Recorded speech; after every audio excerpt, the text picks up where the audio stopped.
Hello, today we are here down at Harper Lakes in the very cold weather of the UK.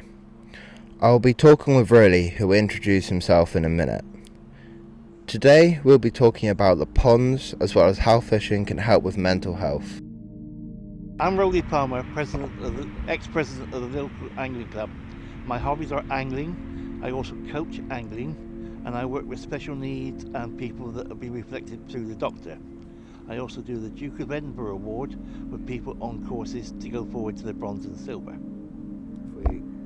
Working at the restaurant manager at the Environment Agency Southern. Again, it all involves some type of outdoor work, working with people. I stayed there for 18 years. On my retirement, they sent me on a level 2 angling coach to work with people. I then became a level 2 angling coach for Sport England, Angling Trust and the Environment Agency. My patch was from Bude in the Cornwall up to Swindon in the west, just to go every weekend, and up to 500 children during the summer. I love teaching people what I've learned through my match fishing and my general fishing. Means that I have a wide range of information in my brain, and I like to pass it on to children. The youngest was 4 and the oldest is 84. I left home at 17 and a half and joined the military. Joined the military for 24 years and fished all over the world, places like the Falkland Islands, the Ascension Islands, and when I came home I was fishing throughout Europe and on the Highlands and Islands of Scotland, which meant I had a very varied type of fishing for salmon and trout, sea fishing and then coarse fishing. Work with the local doctors with people with well-being. I'm also doing the Duke of Edinburgh Awards and I'm doing general fishing. People tend to contact me from the past to catch up so they can take their families fishing days. And that's a brief outline of where I came from. Thank you. What got you into fishing? When we were brought up as war babies, there wasn't a lot to do in Exeter. So during the summer holidays, as all school children know, you got a long time. In those days, it was great because we had the River Exe on our doorstep. My first fishing rod cost me 25 pence. That whole summer, I caught 12 fish. Used to go out and dig a few worms up and basically go and live beside the river. Because in those days, you just went out for the day. Yeah, nice. So the next question. Did anyone inspire you, and if yes, then who and why? My early days of fishing was very much people from the club, the senior members. They would always give you free bait. They would show you things. Even though you had the basics, they were always willing to talk and teach you. Today we have a person here, used to be present prior to me. He used to show us all the things and give us little freebies to watch. So that's how you get into fishing. Nice. And the next question I have is, why is fishing still important to you? It's about getting in the open air, working with others, and getting a release from any stress in life. We all go through stress in work or home life. When you come out on the riverbank or pond bank, you just watch things and it just chills you out. Yeah. What experience do you get out of fishing? Comradeship, because even though I'm older now, I go to a lake at Hogsbrook. If I'm probably because I just had a knee replacement, the fellow anglers that are younger than me will always help. And even though I went away for 24 years in the services, I came back and I still had those friends at home. So even though all that time, fishermen tend to help each other. That doesn't mean somebody that you've been a friend for 100 years. Generally, fishermen just help each other. Is that a thing they seem to do? Yeah, it's very nice. Why have you decided to teach the younger kids about fishing? Well, my previous life was obviously restaurant manager at the Environment Agency. I was dealing with 200 people a day, and I am good with people because that was part of my day job. When I was they shut the site and I was made redundant, they sent me on a level 1, level 2 course, saying because of my experience in the catering trade, I was always willing to deal with people. And then when I took up the coaching, I found I was a perfect example because I went on not just to do the angling coaching, we started doing things like pond dipping, water testing. So I was just trying to pass all my knowledge onto other people. And one of the few things you do is stuff like maggot races. We've got a half-metre piece of decking board, and we used to put a maggot on, different colour maggots, and race across this board. And the idea was, when you're talking with people that won't touch a maggot, psychologically they will catch one maggot, whereas they won't touch a pot of maggots. Yeah, it's very, very true. Last question for us. How does fishing support people's mental health? It's about, some people want to talk, some people want silence. All you have to be, as a good coach, you've got to be able to read people. If you can read how they feel, if they're quiet, or if they want to talk, or you can tell within the first session whether they're going to be into fishing or not. And after that, they just won't turn up. If there is somebody really interested, they're here bright and early. We have a lady and a gent coming down today that normally cut the grass at Harper's, where we are today. Been here, she came back from overseas with a medical problem. She comes down every Tuesday and cuts the grass, because this is her release. It's her little things she does every week. She's got to get up in the morning, she knows she's got to come, and she gets on with it. Sometimes it's just a matter of why you get out of bed. Is it easier just to lie there and do nothing? Or you have a sense of purpose, that's when you go out and do things. Our sponsor for this podcast is Savage Gear Tackle.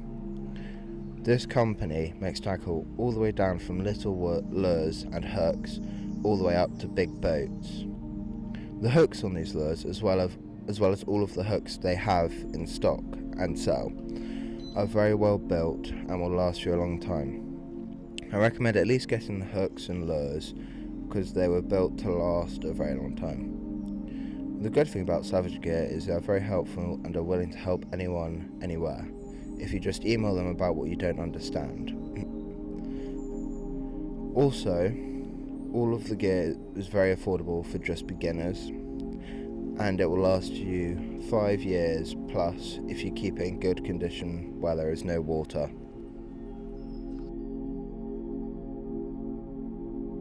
So how did you take up fishing? Well, I took up fishing because I really enjoyed being out in the wildlife and like just being able to relax, and it's my kind of escape from reality, and it's kind of like my escape from work and my escape from just kind of people. I like being on my own, going out fishing and that sort of type, so just being out in the wildlife, being able to listen to the birds, or just sit on a river, fishing, maybe catch a fish, maybe not, kind of excites me. So you don't know whether you will or whether you won't catch a fish. It's all up to really fate to decide. Do you find you get on with people on the riverbank? I get on with fishermen quite a bit, but other people on the riverbank, they can be quite annoying. People who are walking past with dogs, and also people who are walking past. I haven't had this as much, but a few people do come by and just start kicking my stuff for no apparent reason. And that does kind of get on my nerves a bit. There are people that are anti-angling, not as much these days because there's a lot more people that are anti other things. Yeah, it's very true. I haven't seen them as much, but there are quite a few people when I come or when I'm on the river who ask like, have I caught anything? And then they always say like afterwards, oh, good angling or good luck with angling, which I find is very nice. Has anyone said that to you on the riverbank? No, people never stop asking what you caught, how big is it, can you eat it? Especially if you get Eastern European, and if they see us catch a big fish and we put it straight back in the pond, they want to know why we didn't take it home and eat it. And you've got to try to explain to people. It's all about education and not criticism. Yeah. Their culture is to do certain things, our culture is something else. So that's what you do. You don't confront them, you actually educate them. Yeah, exactly. Because they don't know as much about our culture as they do their culture, and we don't know as much about their culture as they do about ours. So they might be eating big fish that they catch from lakes or ponds, whereas we have to throw them back because they're not eatable. That's like the law here, really. So that is law, but it's like everything. You've got to have a fishing. Once you're 16 to 17, you can have a free fishing license from the Environment Agency. But once you reach 18, you must have a rod license to go fishing from the environment every year. So it's like having a driving license, but you continue paying money just to go fishing. Yeah. But some of the way we're going forward now is a lot of testing water, testing the river, testing things. If you get into conservation now, you might find a little niche that you enjoy doing. It might be doing the water samples and doing the report and sending it back. The Angling Trust, who's my governing body, do an awful lot about water testing and water sampling. The results are then sent back, and we're then fighting the government because the water companies are putting things in the river that they shouldn't. The farmers put things in. They don't do it purposely, but nitrates and phosphates come off the land, which causes weed growth, which blocks up all our waterways. Yeah, and doesn't that also like harm some of the fish, or in some ways? It has benefits and positive and negatives. Positive means the fish have got somewhere to hide and keep away from predation. Yeah. But if it's too weedy, that means the boat traffic fishermen can't use that water. Yeah. When weed breaks down, it gives off gases which can deoxygize the water, which then gives you a problem with the fish dying. Yeah, which is very bad. Today we're at Harper's Ponds. It was built by the Environment Agency. We raised the money through the Environment and they give a grant to build it. This is just a field, and we raised 50,000. The club put some money in, and the local council was going to put some money in. The lakes were created 18 years ago, so that we've got one lake with carp in and one lake with silvers in. We've also got 20 apple trees that we get fruit from in the autumn, and we take it to the old age pensioners locally and get them all free bags of apples for the winter. We're planting lots of trees at the moment and doing wildflower meadows, and that's where we're going forward. What is nice about the place is you can come sit here, whether a fisherman or not, you can just sit and let the day go by and chill out. It's not always about fishing, but it's sometimes just getting away from the stress of life. Yeah. Right. Baits tend to be restricted to natural baits, which is maggots, worms, sweet corn, and that's about the main ones. A lot of this is available locally from your shops. Once you go into carping, it gets a bit more technical when you're going to make boilies and other things, and everything in our sport tends to be whatever way you go. Most people, like myself, went into match angling and then pleasure angling. Some people go into carp fishing, some people go into fly fishing. There's all different types of fishing that suits you. If what's up and coming at the moment is LRF, light rod fishing, where you're using little tiny lures to catch small fish. The idea of this, everything goes in a backpack, and you're just fishing for maybe a fish that's 3 inches long, but it's a challenge of catching fish with LRF. The good thing about LRF is that you can use it in the sea, and there's an awful lot of small little fish, gobies and other fish within easy reach of rocks, and all your kit is on your back, and you've got a little rod, and away you go. So each person can do the discipline which they like, and it also means it reduces the cost. A carbon pole these days is £3,000 to £4,000. A box to sit on can cost you £1,000 with all the kit that goes with it. Or you can buy one LRF rod, a bag, and a few lures for 20 quid and go fishing. So it can be appropriate to your pocket. You can spend all you like, or you can place as little as you like. Yeah. Yep. A lot of the time these days, fishing's changing so many different ways, where there used to be competitions in one discipline, which was go on the river, one rod or maybe 2 rods. These days people tend to do what they go to competitions specified doing things. It might be LRF, it might be feeder fishing, which is fishing with a rod with a bait on the bottom. It might be only pole fishing. The type of discipline that you want to go is where you feel comfortable and you can afford it.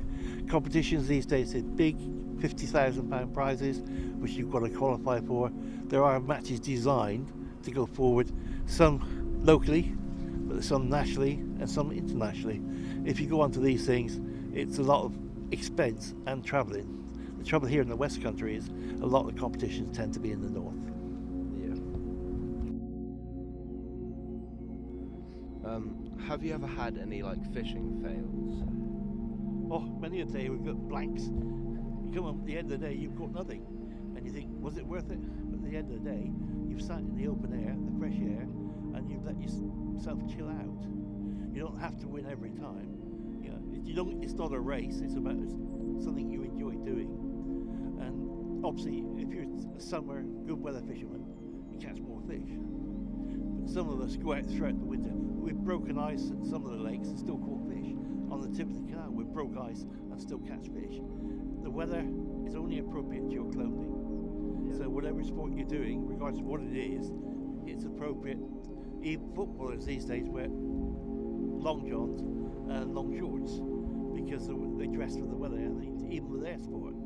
So what we tend to do is make sure you're wearing appropriate equipment, and then you can carry on fishing all year round. Exactly. It's not the fishing because it's always there, it's the person and the will to do things. Yeah, it's a will to get out into the environment, even if it's cold or even if it's boiling hot, and just go for a fish. Even if you don't catch anything, you know that you've been out, you know that you've actually got out of bed, even if it's not early, even if it's midday, and got out and tried to catch a fish. And the other thing I do is when I'm working with families, I try to make sure that mum and dad learn how to tie equipment, make rigs. So it's not the fact of me teaching them how to do these things, it means they interact with their families more. So if dad comes along or mum comes along and we teach them to tie a hook or make a rig, they do more with their children. And quite a few fathers and mothers have said to us, the nice thing about fishing is the fact that the time I spent on a one-to-one with my children. Yeah, it's very nice because I've brought my parents down here a few times, and we've also gone up to Fenwick. yeah, we've also gone up there, and I've brought them up there. And even though my mum and dad don't fish, they just like being out in the environment. They just like listening to the birds, looking around, seeing the clear sky, being out in the environment, having fresh air. Yeah. Where we're sitting on the Harpers, we've been lucky to our left, across the field where the railway line is, you'll also get the steam trains during the summer. So the kids have never seen steam trains. And when they toot the horns going past the lakes, their faces are just a picture because it's something totally new. Sitting on top of the bund, you'll also see deer, foxes, and all sorts of animals. And swimming around the lake in the summer, you'll also see snakes. And a lot of these children never seen a reptile in the wild. Yeah, exactly. They've seen it in books or in zoos, but here you could be sat there fishing, look down, and there's a green snake swimming past you. Yeah.